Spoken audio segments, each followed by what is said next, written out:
Welcome everyone to this week's episode of the Pit Therapy Podcast. I'm Kyle and I'm here with Trevor. And I don't know what you're doing, dude, but are you all right?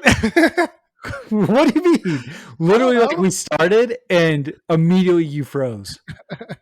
Oh, all right. I was so confused. Okay. Welcome, dude. What's up? What's up? How you doing? Good, man. It's been a busy week, but good so far. What about you? Nah, same thing. It's like consistently warm now, like it's not one of those where it like can't decide whether it's hot or cold. So it's just consistently nice weather. So well, that's nice. I mean, you've got that for a couple weeks and then you're gonna just be sweating your Nah, dude, it was funny. Today it was like 80 degrees and I was outside and I was like, man, it's like a little chilly still with the wind. Oh, yeah? Yeah. So, yeah. No, we've got some rain rolling through in the next day or so. So I ran out and I fertilized my lawn real quick. Try to get it in before the rain. Yeah. I think that's going to end up coming down this way too. I think they said next week we're going to have like severe weather and stuff. So, oh, really? If I die, it was nice knowing you. Dude, don't even start with that. You're the one who's going to be out on your porch chasing the storms. Yeah, dude, they're sick. So, I don't know, man. I got nothing else really to like music wise. I can't really think of anything. I don't know off the top of my head if I remember anything really new. Dude, you freaking missed out. I saw the Days Tour videos from down in Texas and it looked freaking awesome. Cool. Dude, just come on, man.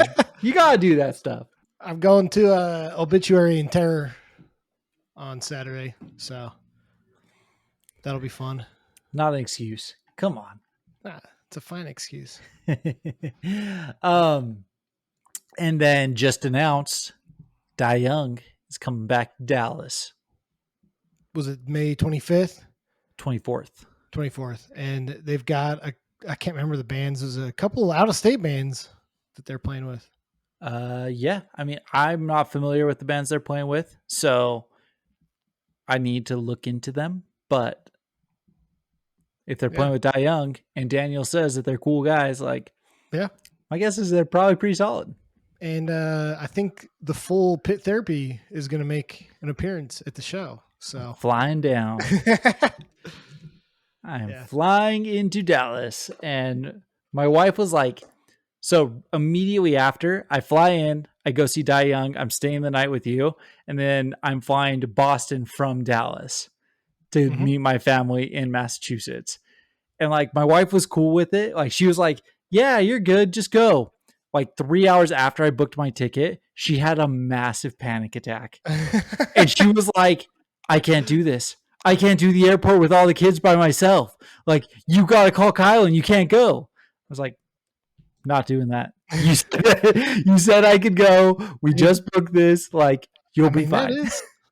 That is a lot of work, man. 4 kids, one of them being a newborn. I know, but her sister's flying out with her and stuff. So yeah, that's good. But you're like 2 oldest kids are probably old enough that they can help and make it. I mean, if she was legitimately alone, like, I'd be canceling my ticket and going with my wife. But her sister's going with her. My older 2 can help. Like, they'll be fine.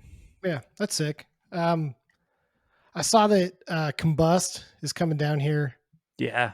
May 8th. And I think like Spit My Rage and stuff's going to open for him. So that looks like a sick show. That'll be cool.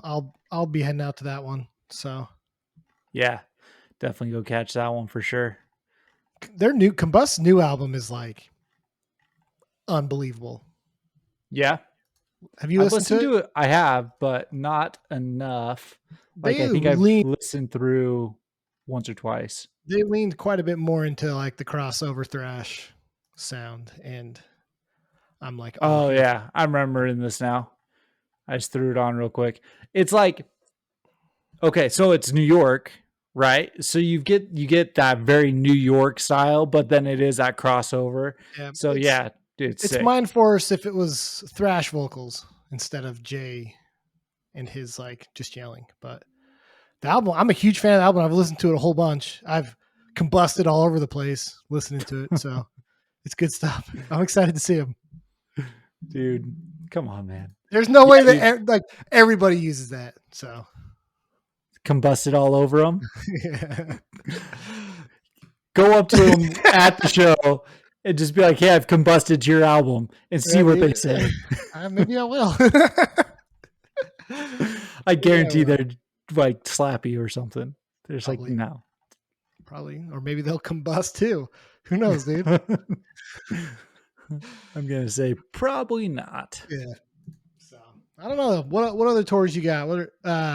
I saw that I Killed the Prom Queen is doing a Australia reunion tour, and I'm pissed that it's not coming to America because I Is freaking it love I Killed the Prom Queen. music for the recently deceased?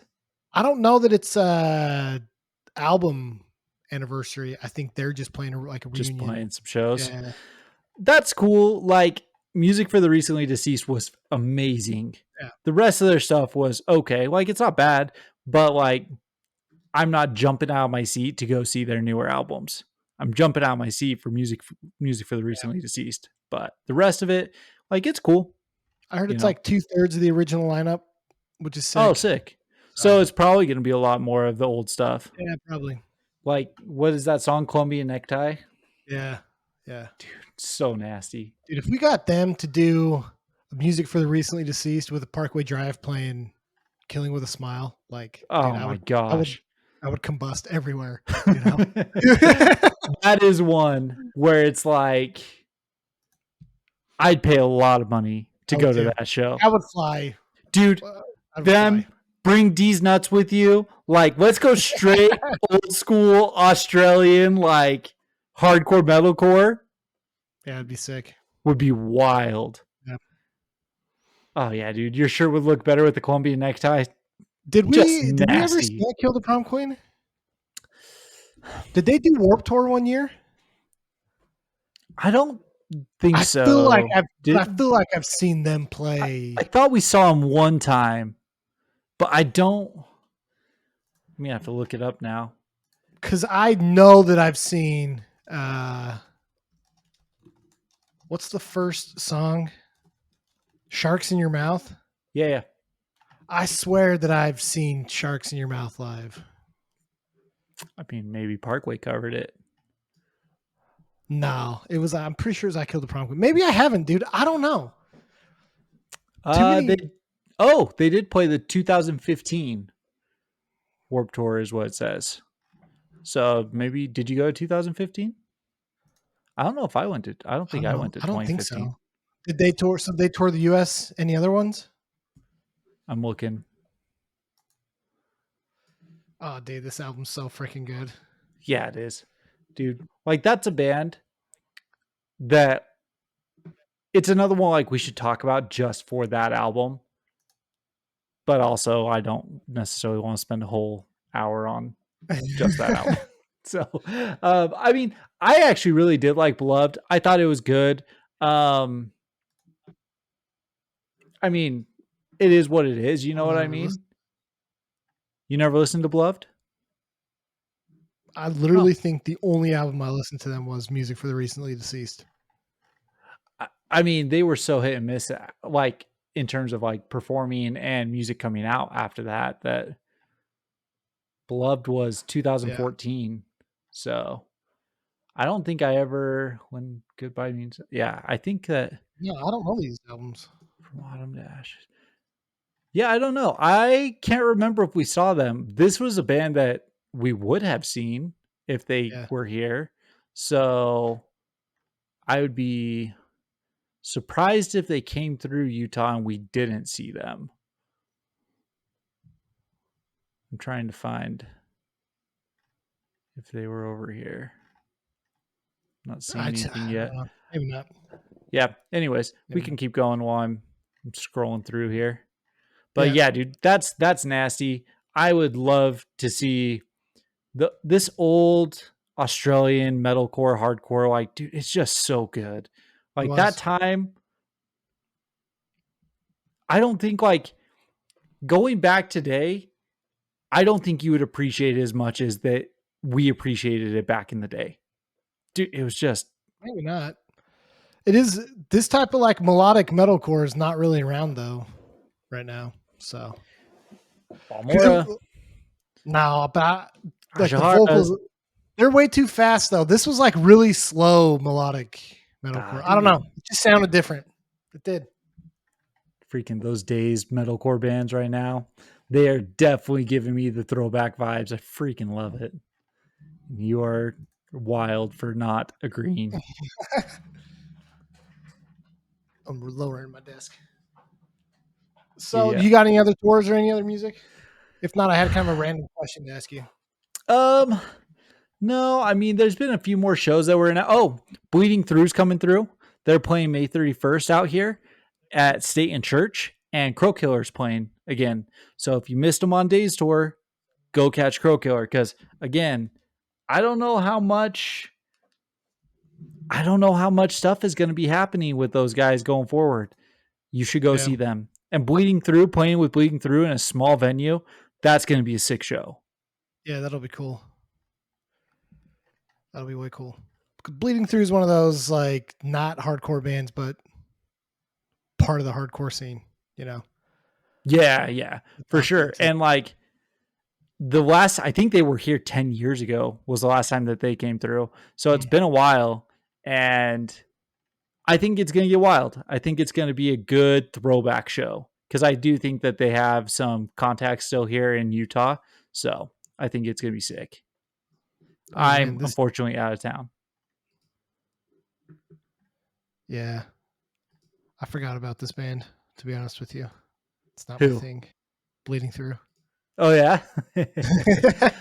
we skipped them at Furnace Fest. That's right, we did. Yeah, Well, oh I well. don't mind. I don't mind old Bleeding Through. Old Bleeding Through sick. I like that. Um, well, if you don't have anything else, dude, look, I was on like social media.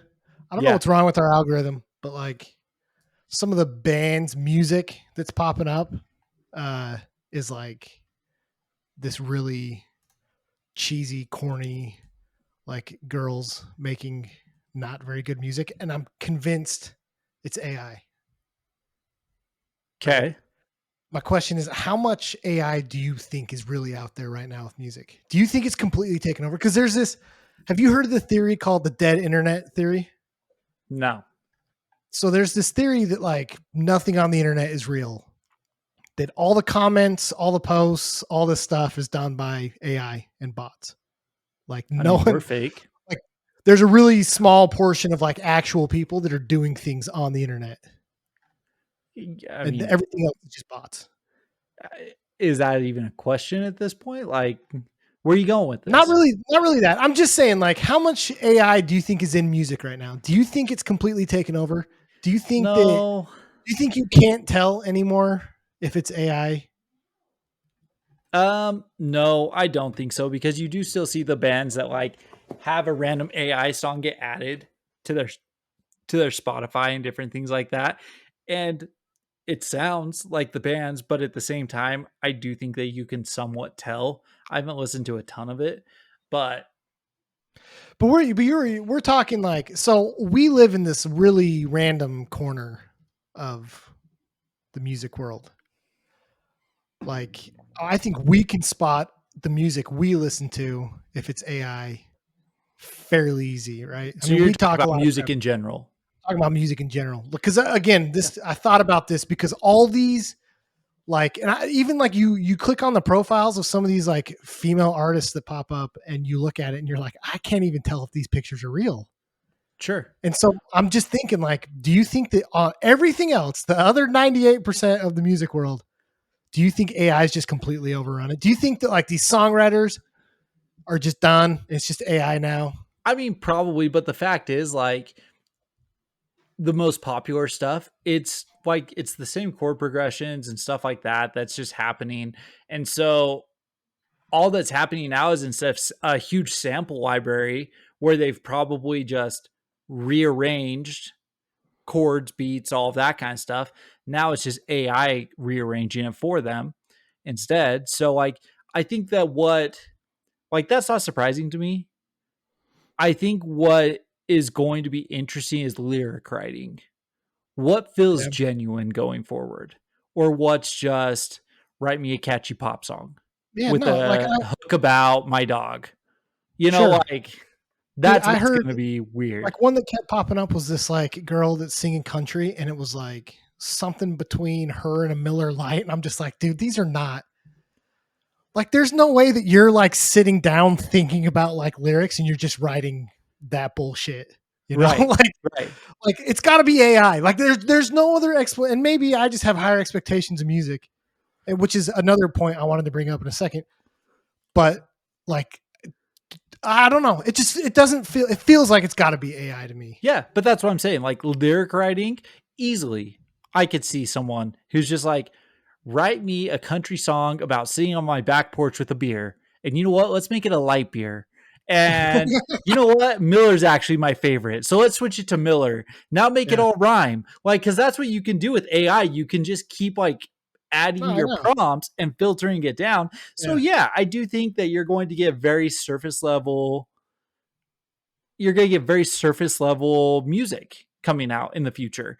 And, you know, I don't know. It'll be interesting to see if we can decipher when it does enter into metal and into the Yeah. DIY scene and things like that. Whereas it's like, we talked about war complexes. Write me a hardcore song, talk about war complexes or things that have happened because of the government, whatever it is, and seeing if like it sounds stupid or if it sounds like legitimate thoughts.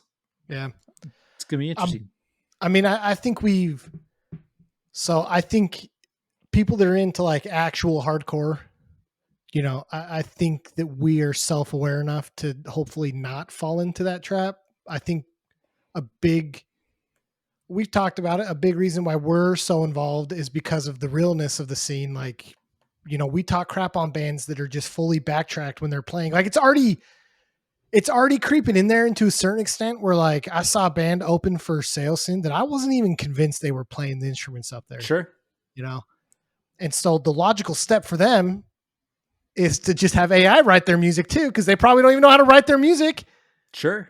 And Josh has talked about how like bands have gone into record and like producers have gone in and recorded the stuff for them, right. And so it's like the logical step here is like, well, we just cut out the extra man. Just cut out the writing process. Yeah. It's going to turn into boy bands. It's going to be who looks good up on stage. And that's what matters. So pisses me off. And I want to, first of all, can we all agree that like the first band, the hardcore band that tries to pass off AI songs, that we just jump them? Right? Like, can we just get rid of it real quick? Second thing is, I want to make it clear, for better, for worse, you and I are not going to use AI, right? Like, or we already are.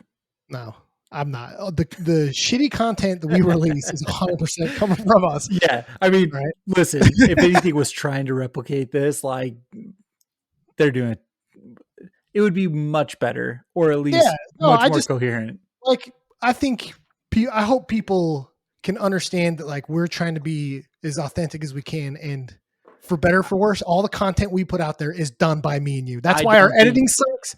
That's why anyone would question that. I know, but I don't think they would either. But I'm saying it like I take pride in the fact that like if you watch our video on YouTube, the freaking like borders of stuff is not completely right because I'm eyeballing this whole thing. I'm not using anything, man. So like, I'm gonna toot our own horn a little bit with that like it may look trashy, but at least we're doing it. At least it's real. So it's DIY. This is DIY podcast all the way through. It's gonna suck, but at least it's us. Agreed. So agreed. Yeah. All right. I guess that's it. Unless you got anything else. I mean, no, but Finch is a band that you could probably say, write me a song that sounds like Finch and get something that spit out that honestly would Maybe probably sound like Finch. maybe their So, later album. I don't know. You could their first two, but hey, talk for a second. I'm gonna turn my fan on. So just talk for a second. oh man, you're putting me freaking on the spot. So you chose Finch. I don't know if you can still hear me. You told me just to talk, but you chose Finch because this is a band that really kind of set the stage for you when you were younger. Because What It Is to Burn was what, 2002? So this is Sadly, where, yeah, dude, 2002, I believe. it is. Yeah. And so we are 11, 12 years old. Yeah. Brady's walking into the house, showing you what it is to burn. Mm-hmm. Like, 100%, dude. I remember vividly sitting in my brother's room listening to this album. yeah.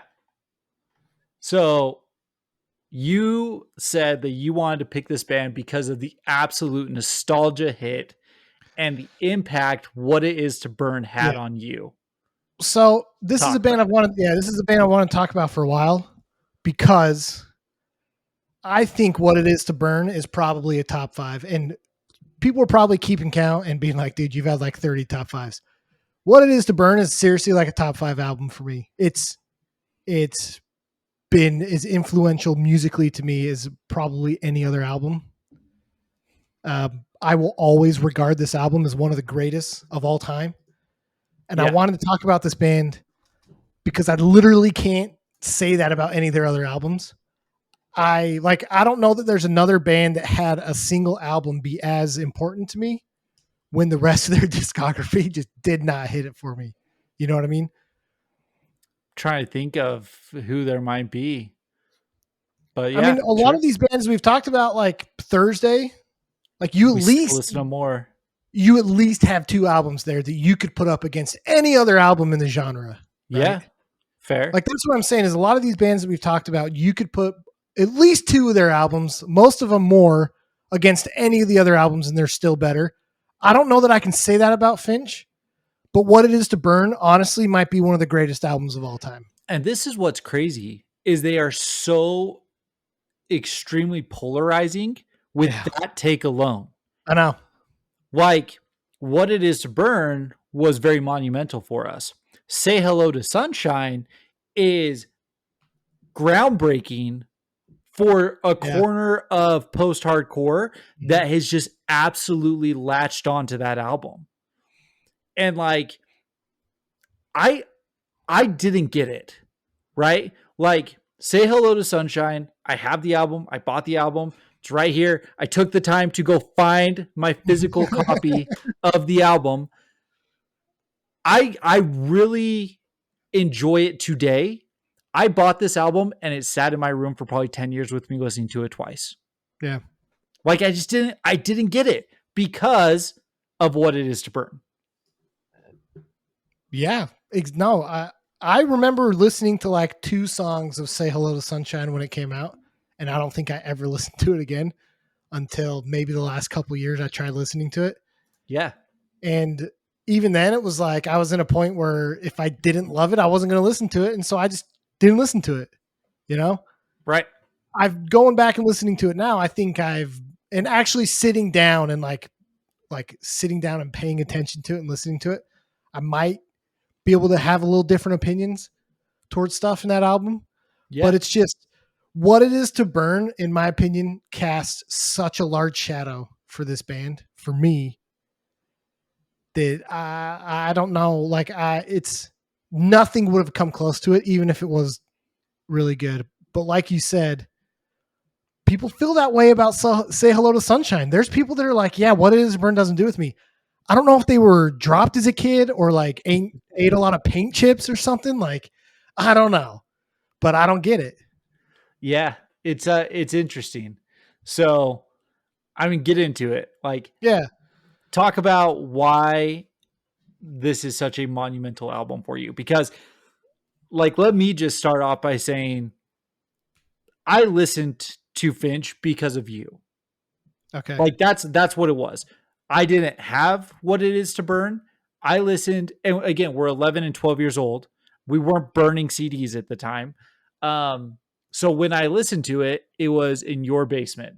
And the only songs that like the whole album was good, but the songs that stood out to me are the ones that stood out to everyone. Letters to You, Mm, that was like classic. Why that wasn't played on the radio absolutely everywhere yeah, is baffling, right? yeah. What It Is to Burn, that song, insane. Might be a top 3 greatest post-hardcore song ever written. So freaking good, right? Yeah. And so like, but those are like where it kind of really falls for me. And listening back to it now, like we've listened through these albums the last week, and there's bangers throughout the whole thing. Mhm. Gray Matter, absolutely awesome. I think it's Project Mayhem. Is that Yeah. it? That's just Yeah. heavy, fast, Uh-huh. aggressive. Yeah, that's where like you can see where they would tour with like From Autumn to Ashes or Mhm. something like that. Like they're those contemporaries on that side of the post-hardcore that's more metal, right? Finch was just a very encapsulating band that they could tour with the straight post-hardcore and they could tour with the metal side of post-hardcore. And it Yeah. was good regardless. Well, they just played. It was Armor for Sleep, right? The tour they went on, where they At did the Bayside. anniversary for and Bayside. Yeah, they did an anniversary for What It Is to Burn. Yeah. Um, I just, I think so. My older brother's 4 years older than me. So 2002, I'm like 11, 12 years old. He's 16, Yeah. and um, like my brother was into like punk and things like that too. But like with like my cousins that are around his age or a little older, I also listen to a lot of stuff like Incubus. Um, who sings Glycerine? Bush. Bush. Bush. Yeah. Foo Fighters. Foo Fighters. If you listen, have you ever heard that story where he talks about Christopher Walken? Oh, yeah. Where he's like, Christopher Walken goes, he's like, is the emphasis on Foo or Fighters? And they were like, we're gonna mess with it. We're gonna say Fighters. He's like, okay, Foo Fighters. It's great. Go watch that. Anyways, this like it's like grunge, but it wasn't really like Nirvana, Pearl Jam grunge. It was like that Incubus, like new metal-y rock, all that stuff, right? Like that like second wave of grunge music. Like that was a big part too of what my older brother listened to, and all my cousins, and like even my mom got into that stuff a little bit. So I was like very familiar with that kind of sound. And Finch to me felt like a natural progression of like a little heavier. Like you even brought it up, right? Like there's parts of What It Is to Burn that feels very incubus-y, you Yeah. know? And so I think that's maybe why I attached to it so much. The funny thing about this album is like there's a specific memory I have of hanging out with our friend Charlie. This would have been in ninth grade. Yeah. So that's what, 2005, maybe Okay. ish. Somewhere in there. Yeah. Yeah. It was like springtime. I'm like sitting out on his lawn, and his like room, they had like the duplex house, and like his Yeah. room had like the window that looked out. It was like half the window was in the grass. The other half Right. was like above it. You know what I mean? Yeah. So he was like blasting this album from his room while we're sitting out, hanging out on his front lawn. And it's like, this is 2005, dude. Like, Say Hello to Sunshine's out. Yeah. I'm older. This is 3 years after this album. And I still remember this being a constant, Yeah. like, repeat for all of us. You know what I mean? So, like, because there's a lot of albums and stuff where I have like emotional attachments that were like, I listened to it for 6 months straight, and then we either outgrew it or, Yeah. there was other stuff. This album's never done that. I can't think of a time that I wasn't listening to this album. And I mean, I think that speaks volumes to more or less like the core of who you are musically, right? Like post-hardcore is what we built a lot of the foundation of what we listen to off of. We listen to a lot of post-hardcore. Yeah. And the thing about What It Is to Burn is, did you see the argument that this is a pop punk album online when you? I disagree with that, but no, I did not see it. Okay. I do too. This is very clearly an emo post-hardcore album, but there are pop punk tendencies when you put it into the perspective of 2002. So if you put it into the perspective of a Saves the Day who I just caught with Census Fail and stuff, this bridges the gap on that side too. Yeah. So like it is interesting that they do have that kind of stuff. It's obviously heavier. They lean into the hardcore aspect, the post-hardcore aspect. Nate's vocals are incredible. They're very deep and there's a lot of depth to them. His screams or his queen singing, all of it's in there. So there's more to it than pop punk, but you listen to some of the guitar work and stuff, and you're like, oh, okay, I could see where like a Saves the Day Yeah. pulls influence from. And the reason I bring that up is because of what happens later when the band breaks up and three of the guys grab Buddy Nelson and they create the band Speak the Truth, even if your voice shakes. Yeah. Like that is a pop post-hardcore album. If you want to like drop the punk aspect of it, it's like a poppy post-hardcore album. Yeah.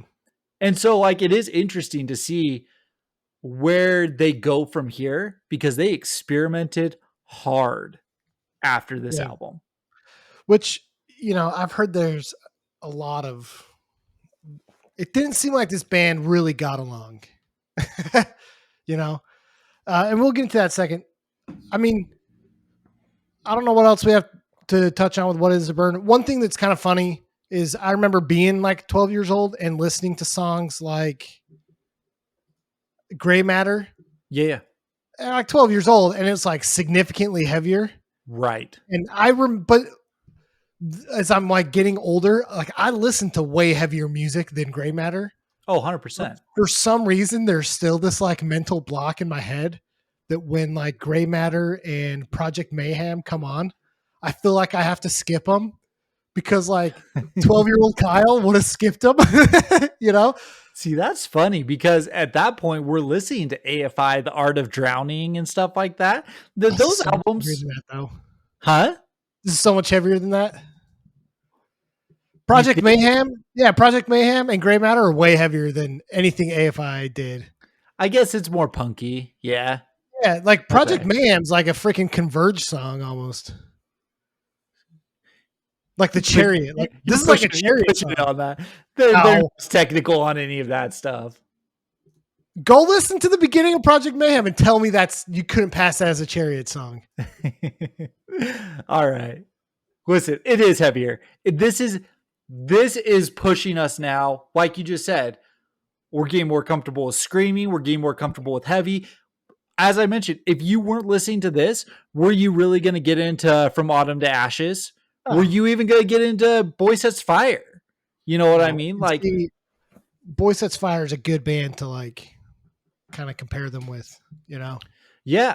So there's like Alexis on Fire. That's another one. Like this is a band that definitely opened up the gateway for us for sure. 100%. Yeah. And this is the post-hardcore that makes me feel very nostalgic. And cause same with like, we talk crap on current metalcore, whatever, current deathcore, but current post-hardcore and even the like Rise Records generation of post-hardcore kind of suck too.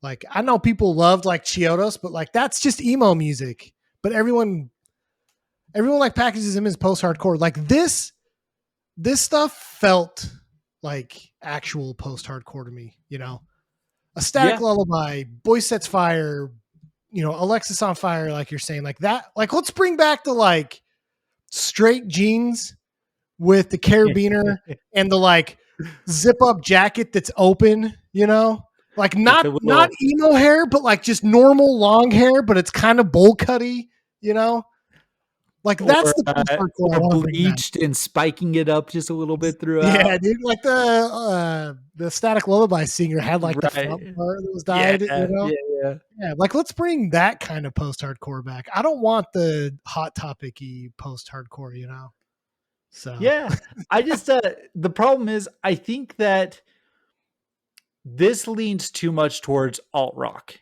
at this point. Like if you're going to get more of like the Incubus sound. There's going to be more electronica put into it. And when I was reading about what it is to burn was being recorded, they gave credit to their producer for adding as much electronic aspects into this album. They clearly said if they had not gone and recorded with Mark Trombino, they would not have had those aspects in it. And again, this is the Incubuses. This is when all that kind of stuff is happening. You're getting a lot of that like alt rock, hard alt rock, like you mentioned, kind of grungy kind of sounds happening at those times. And that's what pushes us into Say Hello to Sunshine. This is where the like what it is to burn to Say Hello to Sunshine actually kind of makes sense when you kind of put it into that lens and that perspective of where they're going with it. Yeah, no, I get what you're saying. I think that these guys were probably kids that grew up in a more heavier alternative scene, whether it was hardcore or just, more the traditional post-hard quicksand type post-hardcore, that was very. Well, they credit Deftones and Hum, that. Yeah. So you want to put Deftones in there? Sure. Yeah, absolutely. You can hear that. So there is heavy influence, right? This wasn't because I feel like there's bands that kind of just stumbled across being heavy. It wasn't necessarily done with intention. Sure. And I think that these guys did, especially when you get into like Say Hello to Sunshine, because you're right. I think there's a fork in the road after What It Is to Burn. And they're like, we either go down the Incubus path or we go down the heavier, more chaotic path. And, they clearly chose the more heavier, chaotic, technical path. And, it is what it is. Their last album, it kind of goes back a little bit, I think, to more of the alt rock type stuff. But I do think that there was like a fork in the road, and they're like, well, I guess, we grew up heavy music. We're going to make something heavier. Yeah. 100%. So the one last thing that we have to say about What It Is to Burn is it put them on such a pedestal. They were like one of the first bands to play Jimmy Kimmel live.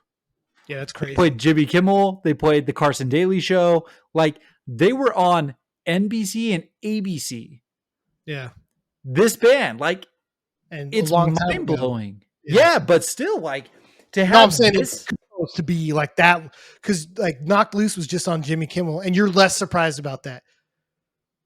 2003, we are right, but 2003 with Finch though was basically like Knocked Loose today. You know what I mean? Like people are gonna clutch their pearls at Finch being on Jimmy Kimmel in 2003. I would have loved to see a reviewer article from 2003 after Finch played.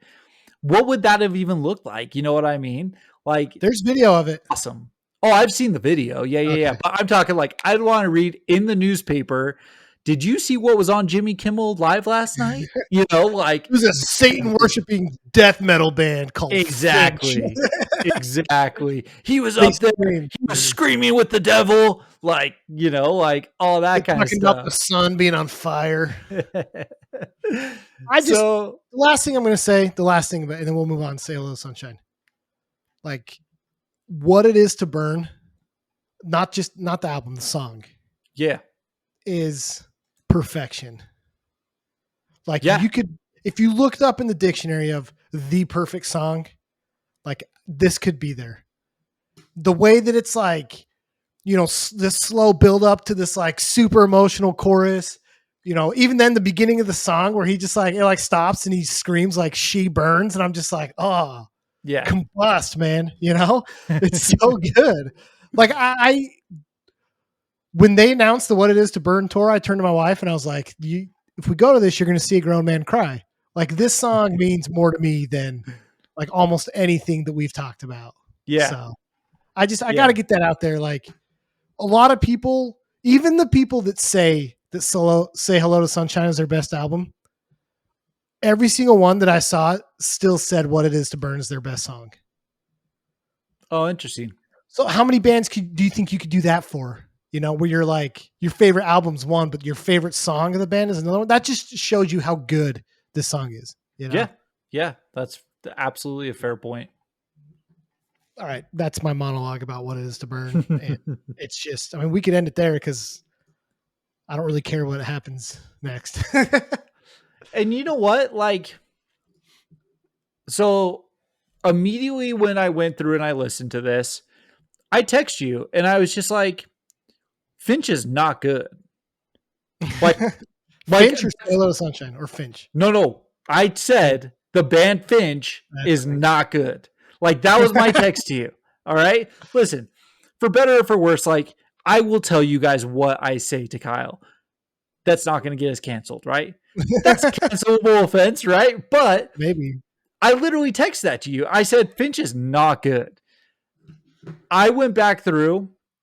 I took what it is to burn just out of my head, and I just listened through, and I really, really listened because like Say Hello to Sunshine with so many people saying this is like the best album that they put out. Not only that, it's one of the best albums, period. Yeah. Like to a corner of the internet. I was like, okay, why? So I went through and I listened to it. And the thing is, there is so much on this album that you start to hear throughout the rest of post-hardcore, metalcore. Like his vocals are like System of a Down-esque at times. Like there's absolute just like craziness on this album. Say Hello to Sunshine. I'm going to eat my words. It's a fantastic album. It is really, really good. But I saw multiple people say they went so far away from What It Is to Burn, they should have changed their name. I read that. Read it. I'll disagree with them. Like this is enough, especially when you listen to the rest of what they've done, that like it's all pretty cohesive. I can see the argument between What It Is to Burn and Say Hello to Sunshine, but then you start listening to like the Finch 4-song EP that comes out in 2008. You listen to some of their unreleased albums from 2009 and then 2018 and stuff like that. And they kept parts of Say Hello to Sunshine. They kept parts of What It Is to Burn. So this is just them experimenting in the time. Yeah. So, sorry, were you done? I didn't No, you're good. You're good. You're good. Yeah, I remember listening to this album when it first came out. It came out in 2005. 2005. Yeah, sorry, I need glasses or something. I couldn't see if it was a 5 or 6. Came out in 2005. I seriously remember listening to the first 2 songs and being like, nope, this isn't Finch. It's not for me. And literally like never really listened to it again. And I think that was pretty on par for our friend group too. Yeah. You know, like there's a couple bands where I feel like this is funny. This is why people like never say never. Right. Cause I think like 4 Years Strong did this. Like Rise or Die Trying is literally pinnacle pop punk. Right. Absolutely. And then it was the Enemy of the World. No, Enemy of the World. But then the album after that with the Tools. Yeah. I can't remember is it self-titled? No, it's not self-titled. Is it? It's not in some way, shape, or form, right? Because that was the cover album they did. It's the album that was Just Drive, which Just Drive might be a top 5 For Your Strong song. It's incredible. I'm really, what is that album called? But it literally, it's exactly what you said. That album turned me off from 4 Years Strong so hard. Oh, it is. It is in some way, shape, or form. No, that's right. It turned me off so hard from 4 Years Strong. I go and listen to that today. It's amazing. It's great. It's great. And what's funny is like you say it turns you off 4 Years Strong. Like it did me too, to the point where I didn't go back and listen to anything new 4 Years Strong until Brain Pain came out. Oh, really? And then I went and listened to Brain Pain. I was like, holy cow, 4 Years Strong is good. And then I went back and listened to the one before it. What's the one before it? Yeah, the one before it is their self-titled. It has kind of that psychedelic like album cover. Yeah, and like that's like Gravity is an incredible song. Like there's great stuff, and like hindsight is 2020. Like looking back and stuff, like you realize how dumb you were, but all at the same time, like we were 15. Like this was weird. Like this album, Say Hello to Sunshine, is weird. Yes, you know, and so like. Going back and listening to it now, I was just like, I was like grooving to it. I was jamming to it. I was like, this is like Revelation song. like it's got the really weird guitar, but the way he like paces his vocals during the chorus and stuff, I was just like, this is like groovy and cool and kind of chaotic, but not chaotic to where you have to like spaz out while you're listening to it. I don't know. It's actually a cool listen, you know? It's very cool. I mean, you listen to like Brother Bleed Brother and stuff like that, and it's towards like the second half of the song, but you get a little bit of a chaotic guitar lead. Mm-hmm. And if it wasn't for what we've listened to now, right? Tony Danza, The Chariot, that kind of stuff, I don't know if I would have enjoyed this album as much, right? Because I can appreciate that kind of stuff. I appreciate the chaos of it and the chaotic aspect of it. Again, this album sets so much groundwork for where people could go with post-hardcore. Like, and again, like, I don't know, but you listen to like Swancore stuff, Dance Gavin Dance, you listen to all those different bands, a lot like Birds, things like that. If you didn't have a chaotic riff in like Brother Bleed Brother or like in Revelation Song and stuff like that, do you get some of those bands? Yeah, I don't know. Like, it was too much for us at the time, like you said, because What It Is to Burn was just, it was an easy to listen to post-hardcore album. Mm-hmm. This was not easy to listen to at that point in time. Yeah. Yeah, it's a really interesting like progression with them. And 2005, like I do think that like Norma Jean is probably releasing stuff. Every Time I Die, I think's releasing stuff. Like there is chaotic stuff out there, but it leans way more towards, in my opinion, the metalcore side. Metal, right? Yeah. Absolutely. Very, very brash, aggressive vocals. You know, a lot of like screeching and stuff. You know, and like Norma Jean, like guitar wise, right? You get a lot of like the pinch harmonic type stuff. You know, what was interesting about this album is like you don't have as much. I don't think it screams as much as What It Is to Burn did. And we haven't said this in a long time, but this album is heavy without being heavy. Like it's drop tuned, his lower vocals, there's not screaming, but you just get this like girth to the music. I mean, yeah. I don't know how else to explain it, but this album is girthy. The tones are girthy. I'm going to keep saying girth until you realize that I'm saying girth. All right. Listen, I know you well enough. You say stuff like that. I just walk over it. Everyone else is like, why does he keep saying girth? To me, it's just Kyle saying Kyle crap. But it's got a girthy sound. Do you just want me to acknowledge the word girth? I need you to acknowledge that I'm saying it's girthy. Let me point out a girthy song for you then, all right? Fireflies on this album is a girthy song. And this is a song that very specifically when I was listening to it, I was like, I even messaged you. I was like, there are so many bands that I pulled from this album. I think of like The Used when I listen to this song. Holy cow, that's a great call. The Bird and the Worm, like those like heavy, they obviously added some more like orchestra aspects to their song and stuff. But if you don't get that, like you said, that low, deep end, Deftone-ish, Incubus-ish, like style of thing that's happening in there, do you get a Bird and a Worm from The Used? Do you get some of those heavier songs that happen on the post-hardcore albums? It's just like, it's what you said, like it's just so foundational. Yeah. And I think that it showed bands they didn't have to follow either the pop punk formula or the metal formula when it came to post-hardcore. There was room to experiment in here. Well, you know what's interesting though is I 100% agree with everything you're saying. I just think that like the MySpace era and the Hot Topic era kind of ruined post-hardcore.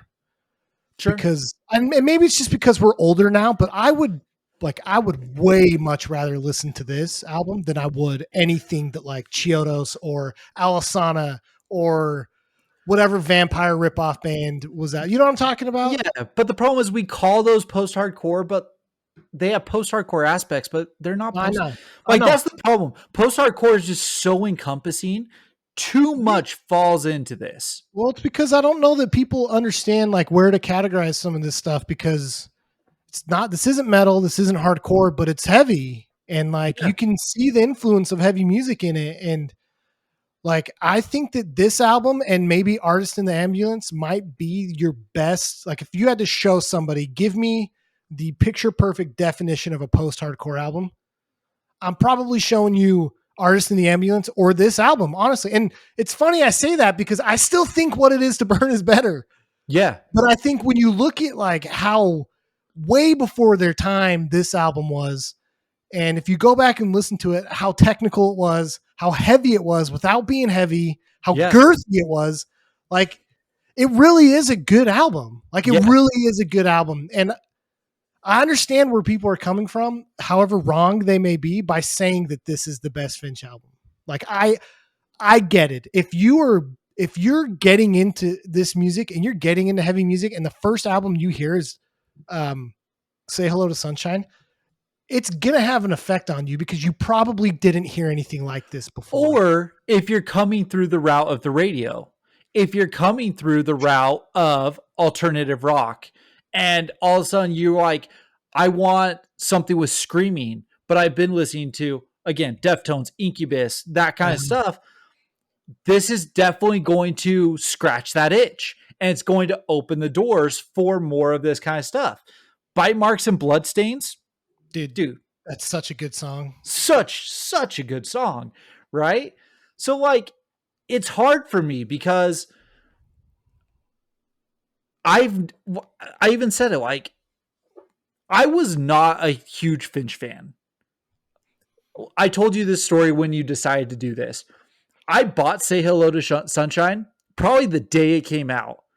And that was because we were expected to like Finch in 2005.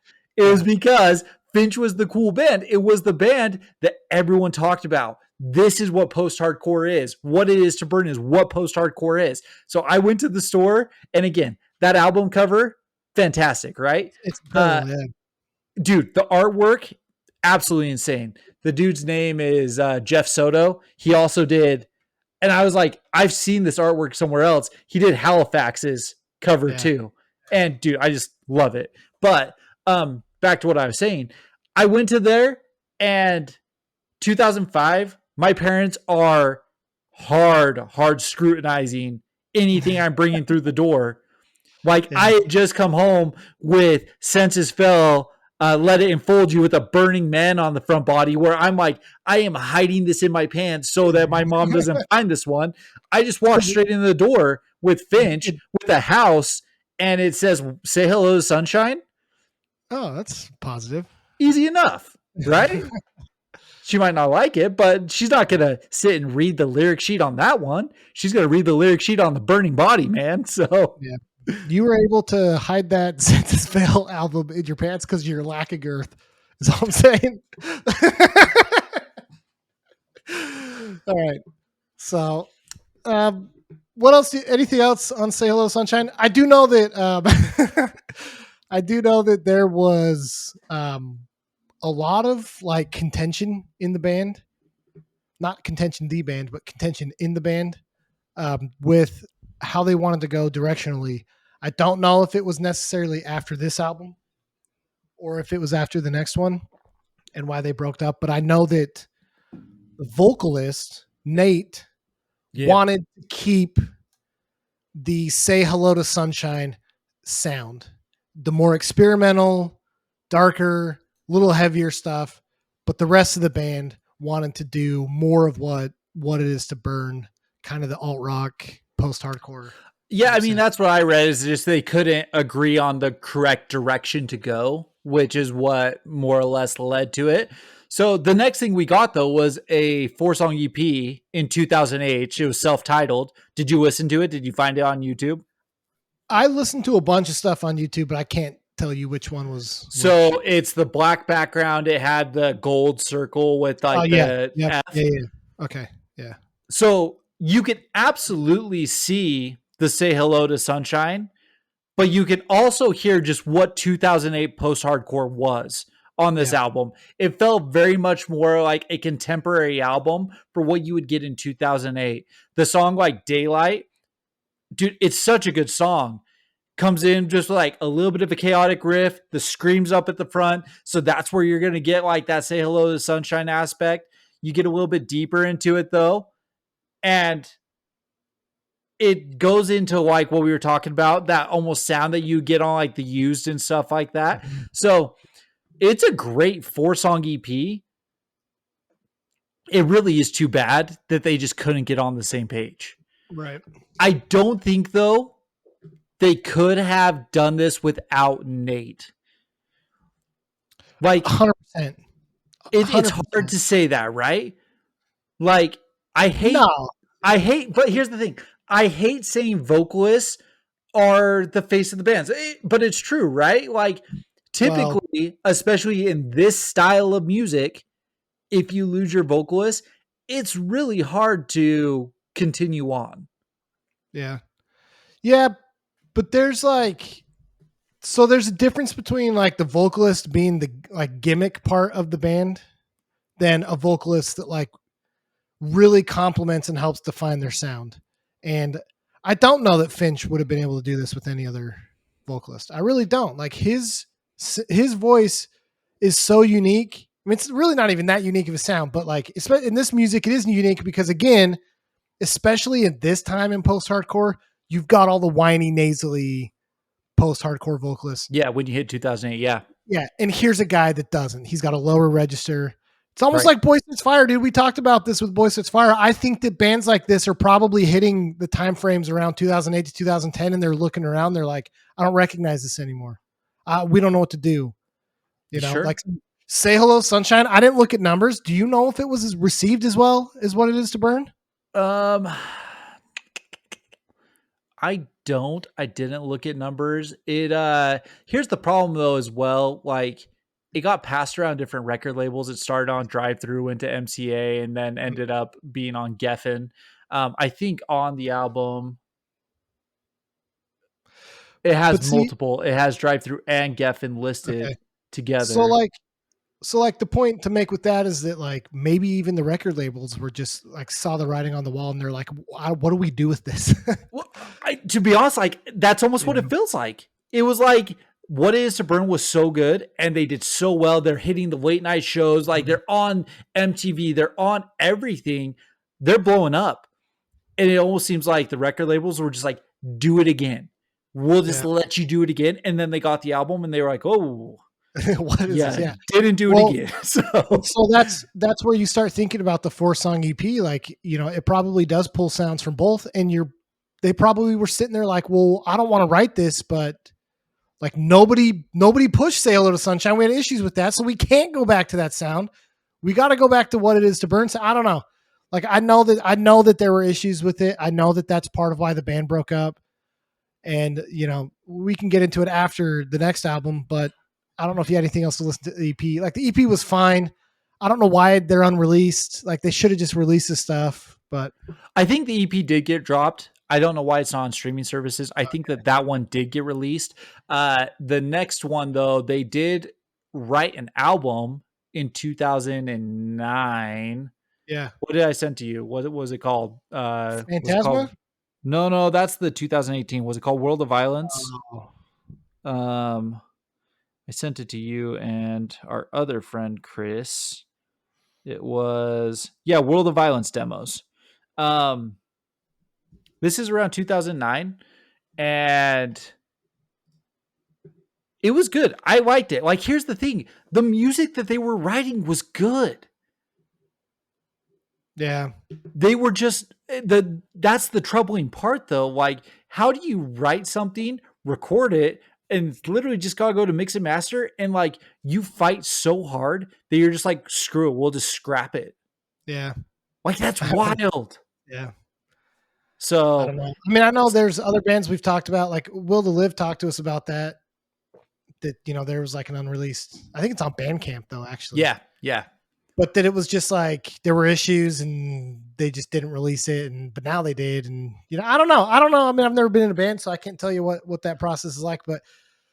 But this, if I remember right, listen to this. It's very much more "Say Hello to Sunshiny." I'd have to go and listen one more time. The World, is that what you're talking about? World of Violence Yeah, album. but regardless, Yeah. I mean, I don't know that a lot of people, unless you're like a diehard Finch fan, are going to know about this. So, but what was Yeah. next? Well, so Is then it Back to Oblivion? yeah, I mean that's the 2014 album, but in between that, uh Nate Barcalow, the vocalist, starts a band called Earthbound Ghost. Hmm. Did you listen to that? Yeah, briefly. You can hear the direction that he obviously wants to go Yeah, and push. And then, like I said, the other guys start the band with Buddy Nelson in 2016, so it's a bit later, but Speak the Truth, even if your voice is shake. And it's much more, like I said, much more pop post hardcore kind of yeah. thing. It sounds very much like the soft stuff that Census Fell puts out, you know? And so you can totally hear the clashing of sounds and where their fighting would come from. Mhm. But when they do put stuff out, it's It's great. golden. It's Yeah. great. Back to Oblivion, say what you want about it. Like, it might not be up to par of what it is to burn and say hello to sunshine. It's a good album. So I actually think this is better than Say Hello to Sunshine. Yeah, that's a wild Only, take. only because, only because I'm on the What It Is to Burn bandwagon. Okay. I'm not, and again, I'm not saying that Say Hello to Sunshine's bad. I prefer back, and maybe that's a better way to put it. Might not be better, might not be worse. I prefer Back to Oblivion more than Say Hello to Sunshine because it's a Finch sound that I'm more on board with. So, See, that's interesting to me. This album to me reminded me a ton of the Alchemy Indexes by Thrice. A okay. very mixture of those sounds. There's times where, like, specifically the Air album, if you listen to Yeah. like Anywhere But Here, it has a little bit of that electronic stuff. It's a very like the guitars have that ambient tone out there, but it's a little bit faster. It picks up a little bit and all that stuff. Like it feels like it could have been the Air album, you know? Like musically, this is a very alt rock album. Yes. The only reason why it's post hardcore is because of Nate's vocals. Yeah. I actually, when I was like flipping through stuff, I went and listened to the Black Keys after listening to this. Okay. And there was like, there's times doing it where it almost feels like if there was just a minor tweaks here or there, some of the songs could be Black Keys songs. Yeah. Like it even gets to like that point of it. It's a good album. This is, I would have thought that this album could have actually catapulted Finch back into mainstream. So, Yeah. I don't even remember this album came out, honestly. We were talking to our other friend. He didn't even know this album existed. yeah. But the thing is, like, listen to like Two Guns to the Temple and stuff. Tell me that couldn't have gone on tour with some of those old bands that we talked about. Yeah. You know, like, absolutely it could have. And so that's what I'm saying. Like, I really feel like it could have catapulted them back into the mainstream.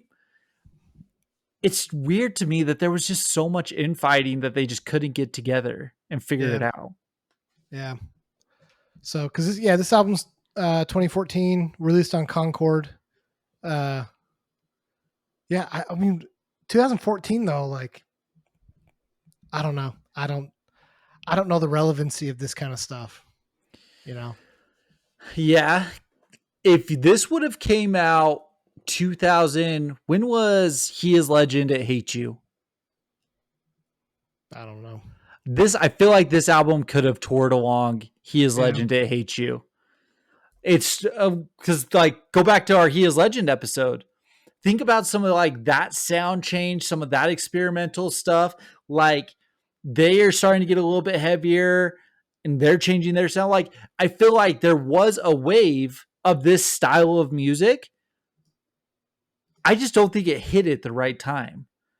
Yeah. Or again, this could have been on. They could have been opening for Incubus with this album. That's my whole thing. If they were going to catapult into like mainstream, yeah, tour with an Incubus. If you're gonna stick to more of like the post-hardcore scene and stuff like that, He Is Legend, probably a very good tour mate to go with this sound.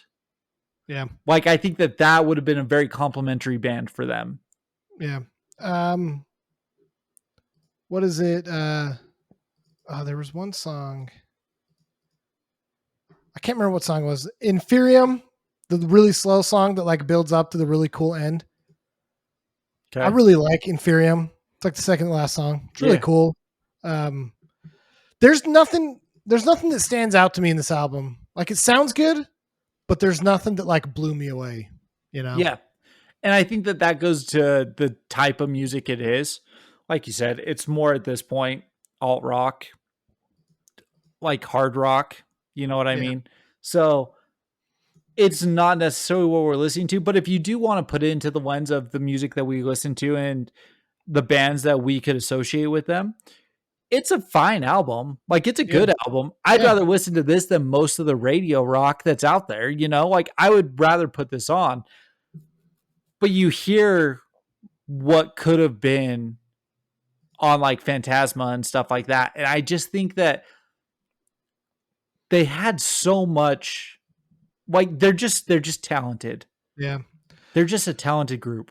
So Phantasma comes out what, a couple years later, 4 years later? 2016, I think, is when they tried to record it. I think I can only find it on YouTube. I don't know that that's an unreleased one too, right? I did not actually like Phantasma that much. Oh, interesting. The songs that I listened to, I was like, all right, I'm okay. You know, like I wasn't hurt that it wasn't released, I guess. Yeah, I can see why you're saying that, but like listen to the very first, like Google it real fast and listen to Contra, just that first track. That's an awesome track. And in my opinion, it's better than Back to Oblivion. So like it surprises me that you actually say that you didn't like it as much and that you did like Back to Oblivion probably more than Say Hello Sunshine. Like it's just weird to me because Contra comes in just aggressive, nasty up front. And like the whole album's not like that. But it almost feels like Every Time I Die-ish. That first opening riff. A little bit. But I'd rather listen to Every Time I Die. I don't know. Phantasma didn't do it for me.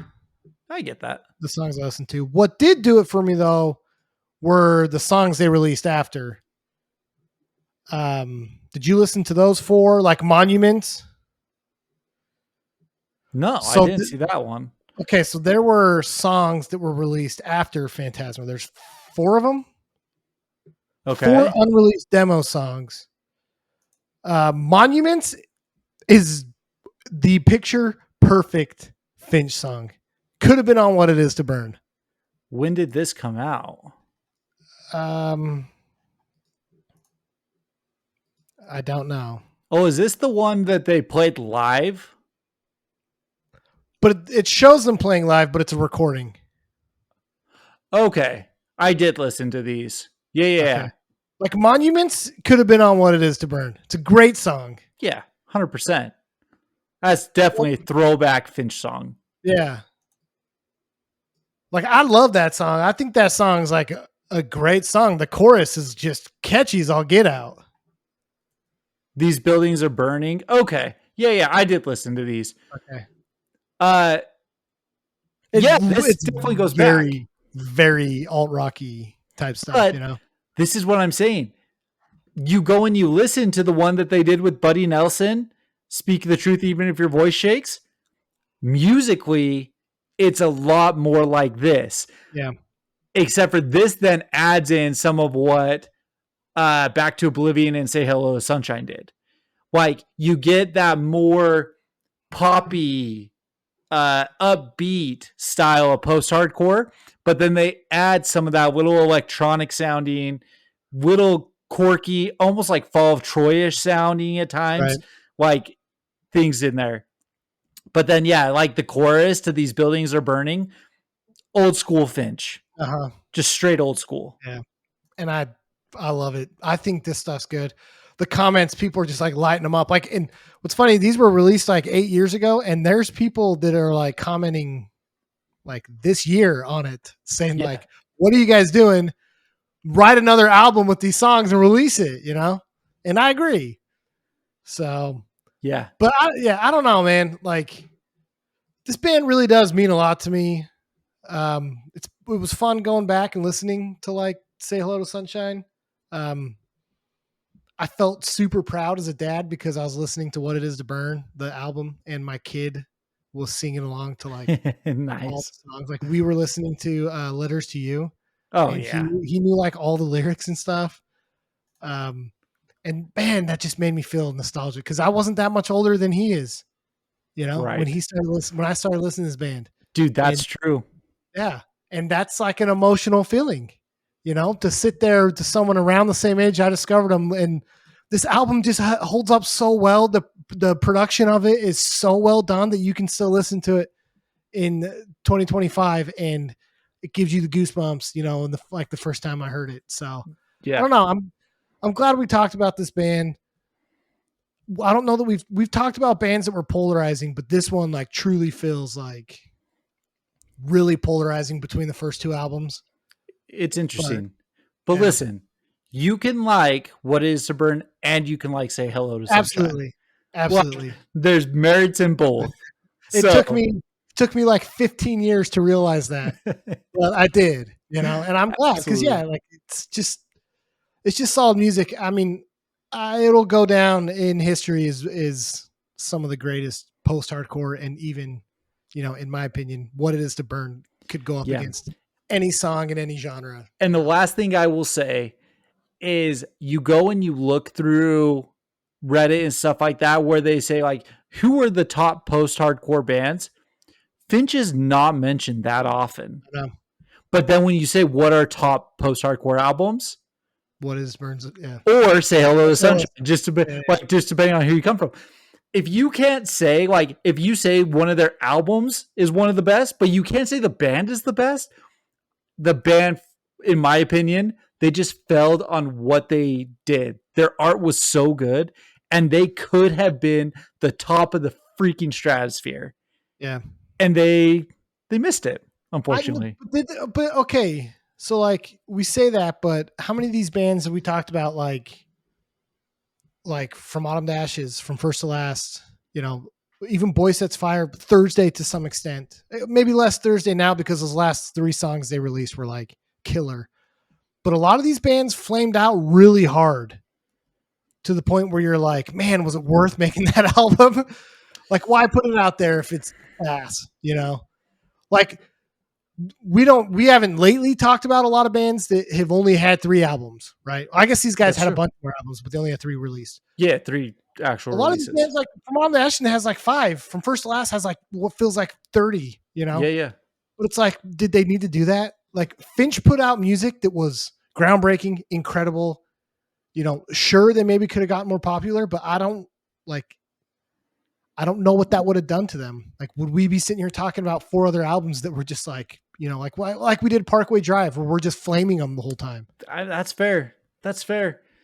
I just don't know, Like man. Under Us, like Call It Quits, like Yeah, and on a somewhat high note, you know, like yeah. even if Finch would have ended on Say Hello to Sunshine, I think we would still be having the same conversation. You hear You that, know, bands? Kyle says, you suck. Just call it quits right now. If you've put out 2 albums, you're done. it's the George Costanza, man. Like end on a high note, you know. No, it is interesting. It is interesting because I do think that they are a great what if. And I think that that's part of the allure Yeah, to Finch. They're the great sure. what if. Because, like, it's so good. So, what Yeah. if they had 7 albums? I don't know, dude. I don't know what it would have done. I don't know. Who knows? Who knows? But yeah, man, this was fun. This was awesome. We did 2 nostalgia bands in a row. That was awesome. And we went back and forth. You said Finch or Funeral for a Friend. I'm glad you picked Finch. We are going to talk Funeral for a Friend at some point Yeah. because that is a band So who I this listened here to we go. hours and the next album a ton. This might be this might be the band that I'm talking about right now, because they've got a bunch of albums after. It's not Streetcar. Is that what it's called? No, Is that what it's called? No, no, the album. casually dressed and in deep conversation. Ours was the second album. That's what I was talking about. Yeah. So like, I didn't even know, honestly, that they had albums after ours. See, I remember Tells Don't Tell Themselves. I don't remember Memory and Humanity. And then I do remember that they put out Between the Order and Model 2013. I remember them kind of coming back. So, but yeah, I missed and I mean, it looks like that one's a compilation album. Welcome Home to Armageddon. I have no idea what that is. Yeah. I don't know. So, but Funeral for a Friend, another one. This is gonna be a band that we're gonna talk about. So, I think the better comparison is Silverstein.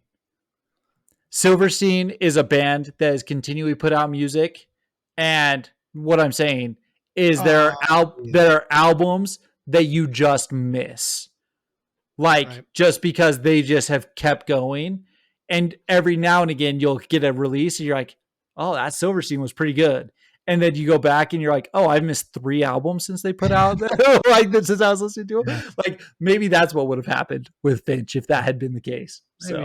Maybe so. But no, it is a cool band. I'm glad we talked about it. So me too. Hopefully, if y'all stuck around to this point, let us know. Let us know what album is your favorite with Finch. I'm genuinely curious. And I'm excited to tell you why you're wrong when you tell me it's Say Hello Sunshine. There's too much girth in it, you know. Gotta get that girthy low end. We're gonna end this on a girth note. So we'll see you later. All right. Peace. Bye.